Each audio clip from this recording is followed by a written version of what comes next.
नमस्कार मित्रांनो, आपल्या यूट्यूब चॅनलवर आपलं स्वागत आहे। आजच्या या व्हिडिओमध्ये आम्ही 1 एप्रिलपासून झालेल्या 6 मोठ्या बदलांबद्दल बोलणार आहोत, जे तुमच्या पैशावर आणि खर्चावर थेट परिणाम करू शकतात। तुम्ही ह्या बदलांबद्दल जाणून घेऊ इच्छिता का? मग व्हिडिओ शेवटपर्यंत पहा आणि तुमच्या विचारांना कमेंट्समध्ये मांडायला विसरू नका।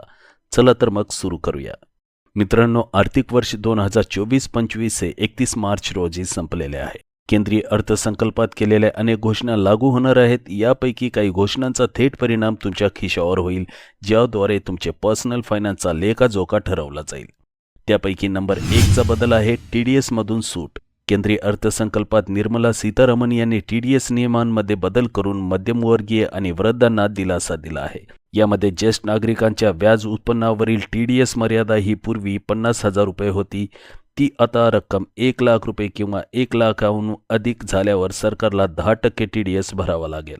त्याचवेळी सामान्य नागरिकांसाठी ही TDS मर्यादा देखील 40,000वरून 50,000 रुपये प्रतिवर्ष करण्यात आली आहे। नंबर 2, आयकरात मोठी सूट।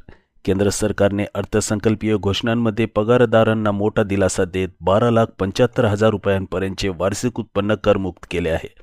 यापेक्षा जास्त उत्पन्नासाठी कर स्लॅबमध्येही बदल करण्यात आले आहे।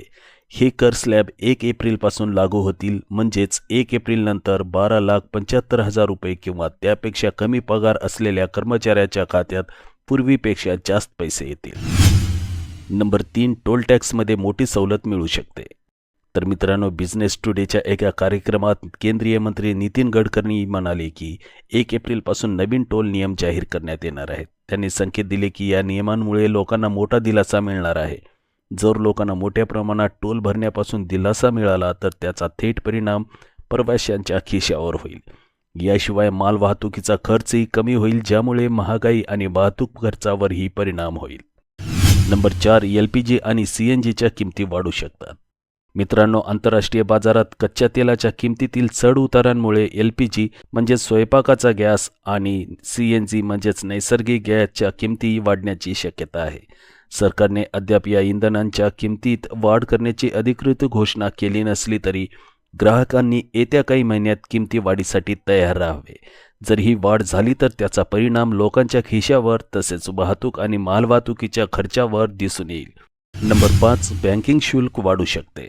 अनेक बँका 1 एप्रिल 2025 पासून काही सेवांवरील शुल्क वाढवू शकतात। यामध्ये ATM मधून मोफत पैसे काढण्याची मर्यादा कमी करणे, चेकबुक जारी करण्यावरील शुल्कात वाढ करणे आणि किमान शिल्लक न ठेवल्याबद्दल दंड यांचा समावेश आहे। अशा परिस्थितीत 1 एप्रिलपासून होणाऱ्या बदलांची माहिती तुमच्या बँकेकडून नक्कीच घ्या। नंबर 6, 1 एप्रिलपासून लहान बचत योजनांवरील व्याज दरात मोठी बदल होण्याची शक्यता आहे। सर्व पोस्ट ऑफिस योजनांमध्ये व्याजदर सुधारित केले जातील। पोस्ट ऑफिसमधील व्याजदर तिमाही आधारावर बदलतात।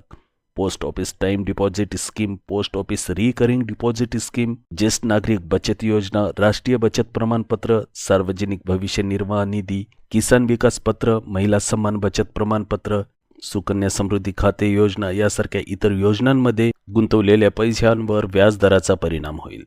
मित्रांनो, आशा आहे की हा व्हिडिओ तुम्हाला आवडला असेल। जर व्हिडिओ आवडला तर व्हिडिओला लगेचच लाईक बटन दाबा आणि आमच्या चॅनलला सबस्क्राईब करा। या बदलांबद्दल तुमचे काय मत आहे किंवा तुम्हाला आणखी कोणत्या विषयावर व्हिडिओ पाहायचे आहेत ते आम्हाला कमेंट्समध्ये नक्की सांगा। आणि हा व्हिडिओ तुमच्या मित्रांसोबत शेअर करा, जेणेकरून ते देखील या महत्त्वपूर्ण बदलांबद्दल जाणू शकतील। लवकरच भेटूया एका नवीन व्हिडिओसह। तोपर्यंत मी तुमचा निरोप घेतोय। धन्यवाद।